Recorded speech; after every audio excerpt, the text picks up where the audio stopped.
அதாவது இந்த நீதி நெறி தவறாத சத்தியவான ஹரிச்சந்திரன் அப்பேற்பட்ட நானு விதியின் வசத்தினால் இன்னைக்கு இந்த சுடுகாட்டில இந்த மயானத்துல புனை எரிக்கிற புனையனாகிவிட்டேன். ஆனாலும் என்னுடைய அனுமதி இல்லாமல் கால்பட மலதுண்டு வாய்க்கரிசி கொடுக்காமல் ஏதோ என்னுடைய சுடலக்கரையிலே என்ன நாசத்தை கேட்கிறேன்.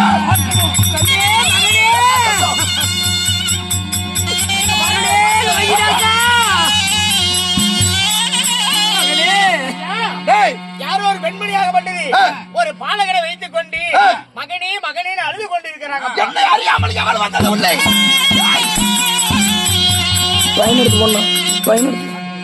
அடியா கண் பெண்ணே அடியா கல்லி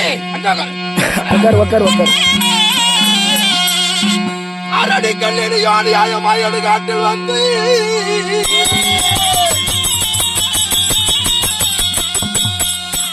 அரடி கல்லினையும் ஆயமாயடு காட்டில் வந்து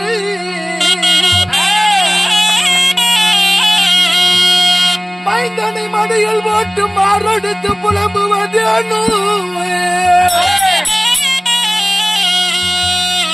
வகையுடன் என் கூலி தன்னை வகையாக கொடுத்திறான நீட்டிய படத்திற்கு சிறையுண்டு வேளாப்புற தூக்கி பாடி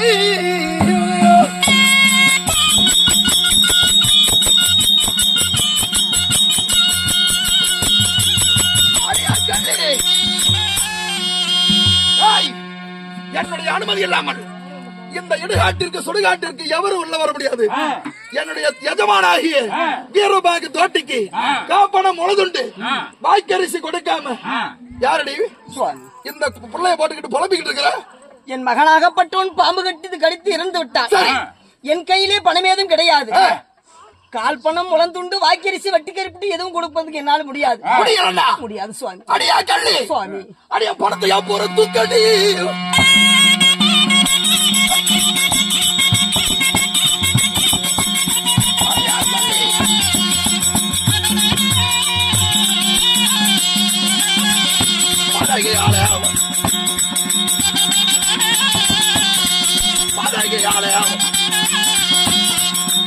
பணத்தையா போற தூக்கடி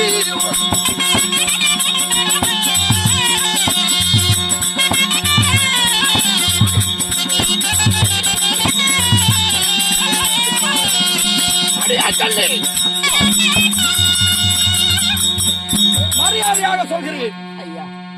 என் கூலிய கொடுத்தா பணத்தை இங்க வை. இங்க எரிஞ்சு போய் வச்ச சுடு இந்த கட்டையெல்லாம் இன்னொரு பணம் வரும், அந்த பணத்துக்கு எரிக்கலான்னு நான் வச்சிருந்தேன். இந்த எரிச்ச மீதி கட்டையெல்லாம் போட்டு உன் பிள்ளைய கொளுத்துறதுக்கு யாரடி கட்ட பேர் வச்சிருப்பாங்க? சுவாமி, யார் அனுமதி இருக்குது? நானோ யாருமற்ற பாவி.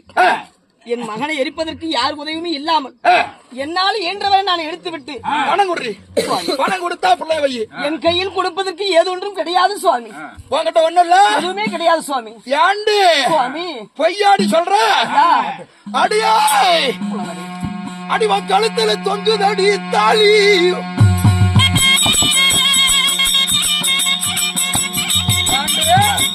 யாரை ஏமாத்த மாட்டற?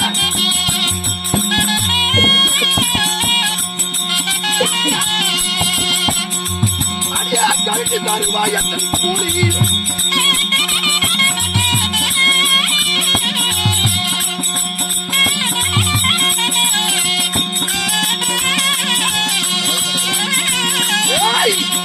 கழுத்துல தொங்குதடி தாலி.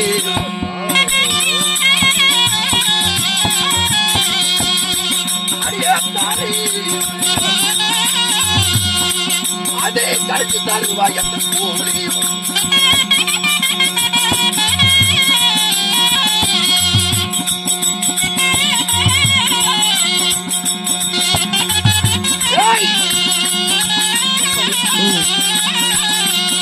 ஒரு நிமிடம் போய் சொல்லக்கூடாது. எப்பேர் வச்ச விலை உயர்ந்த தாலி உன் கழுத்துல போட்டுக்கிட்டு சரி 6 கட்டி ஒண்ணுமில்லன்னு போய் சொல்ற? அப்படியா? அதாவது எந்தவித தேவாதி தேவர்களுக்கும் தெரியாத என் தாடி என் கணவன் கண்ணுக்கு மட்டுமே தெரியும். இந்த சுடகாட்டிலே பிழைத்து இருக்கின்ற பாவி புயல்களுக்கு எப்படி தென்பட்டது? தேவாதி தேவர்களுக்கு தெரியாத என் மாங்கலியும் இந்த தோட்டு கண்ணுக்கு தெரிஞ்சு போச்சு. மும்மூர்த்திகள் ஒவ்வொருக்கே தெரியாத இந்த மாங்கலியும் இந்த மடையண்ணனுக்கு தெரிஞ்சு போச்சு. ஏண்டு என்ன தோட்டி நான் நினைக்கிறேன். என்ன யார் நீ? என்ன பறை என்ன நினைக்கிறேன். அடியே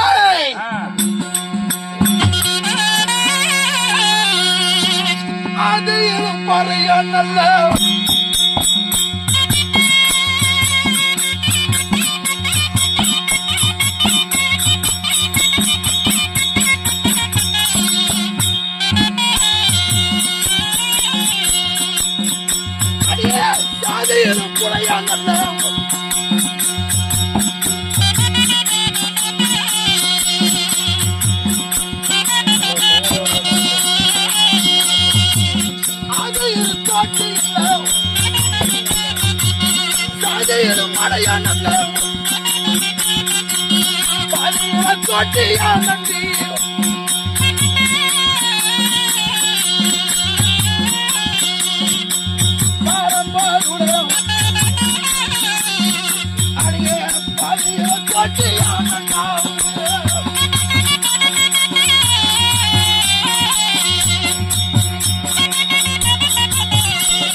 வாரி கொடுத்த கையா வாய்க்கரிசி வாங்கான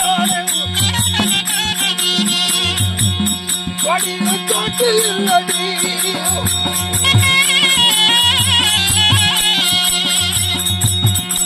நான் அறிக்கப்படுறேன்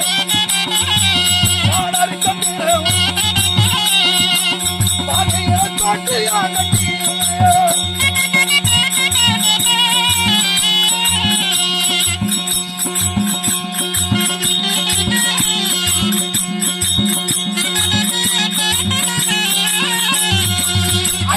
மன்னனடி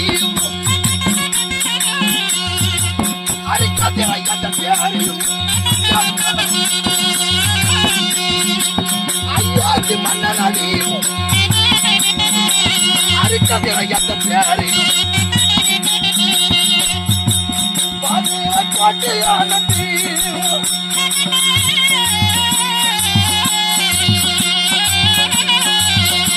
இந்த பாவப்பட்ட உலகத்தில்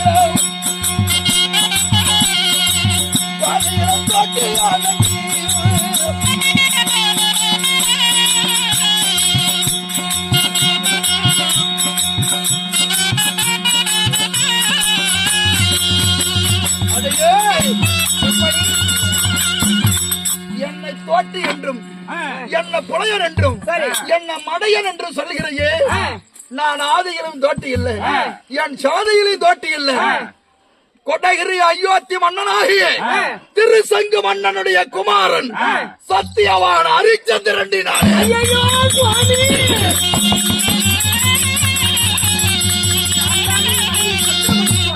சந்திரமதியா?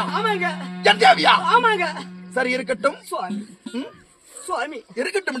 அந்த ஐயராத்தி வீட்டிலே என்னை விட்டு விட்டு வந்தீர்களே சுவாமி. மகனாகப்பட்ட லோகிதாசன் தப்பிப்பில் வந்து அறுக்கும் பொழுது பாம்பு கடித்து மடிந்து விட்டான் சுவாமி.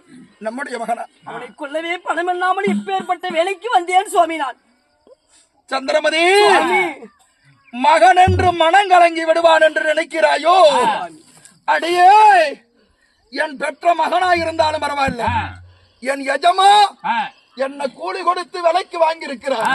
அவருக்கு பாவம் செய்ய மாட்டேன். அதுதான் என் தர்மம், அதுதான் என் நீதி, அதுதான் என் சத்தியம். என் உயிர் வல்லவரை என் எஜமானுக்கு விசுவாசமா இருக்கணும். அதனால உன் பணம் இந்த இடத்துல இருக்கட்டும். உன்னை அடிமை கொண்ட எஜமான இடத்துல போய் காப்பணம் முழுதுண்டு வாங்கிக்கிட்டு வந்தா புள்ள இங்க இருக்கும். அப்படி வாங்கி வர மறுத்தால் கொஞ்ச நேரம் அவகாசம் தான், போயிட்டு வர நேரம் எனக்கு தெரியும். அதுக்குள்ள வந்துட்டா உன் புள்ள இங்க இருக்கும். இல்ல உன் புள்ளை தூக்கி வீதியில தாண்டி அடிவேன்.